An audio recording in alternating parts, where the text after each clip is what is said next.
Hello there, this is Harry Du. This is another performance tips video. In this video, I want to show you how to do asynchronous execution. So in MicroStrategy REST API, for some of the APIs, we support async execution. So when that is supported, you can use this header and with prefer equals to respond. Let me show you three different set of APIs.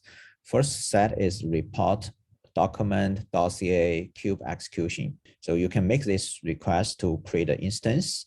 And if you specify this parameter, depend on your iServer pulling timeout settings.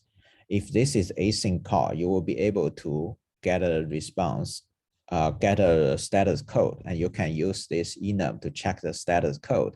When you fetch this instance ID, you can also check the status code in the instance ID.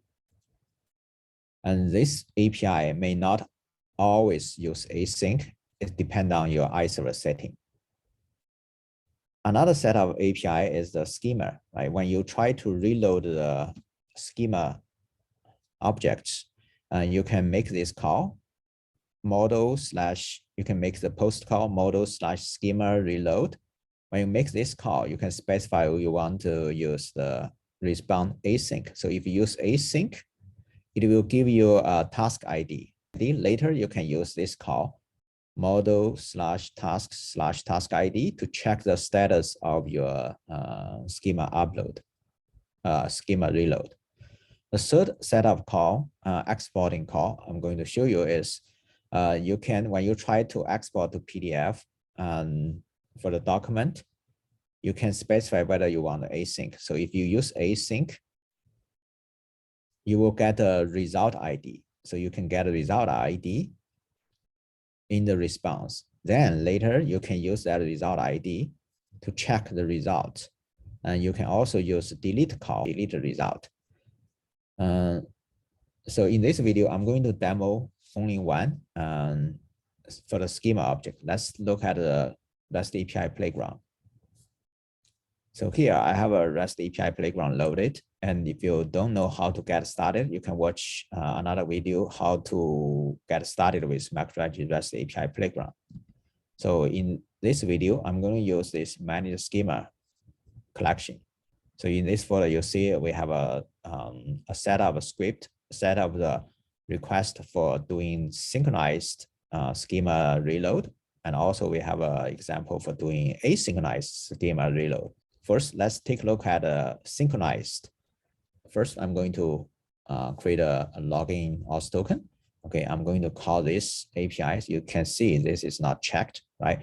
We're passing the project ID. So if I run this, wait for 2.5 or 2.1 second, you get a response. The body is empty.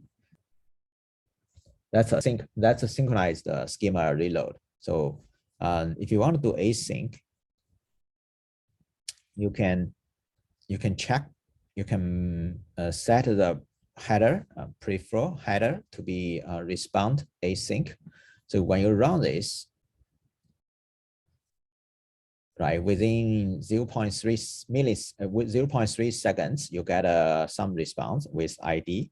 This is a task ID. You can use this task ID to fetch the status. Right now, the status says running, right? So you don't have to wait. You don't have to wait. You get a response, and you can check this status later. So if I check this status and using this ID and run it, you see it says completed, right? It says completed. So in this API call, I was using this task ID I got from the previous call. See, ID is the same, right? The ID value is the same. So that's the example of this. You can also look into documentation for other API calls.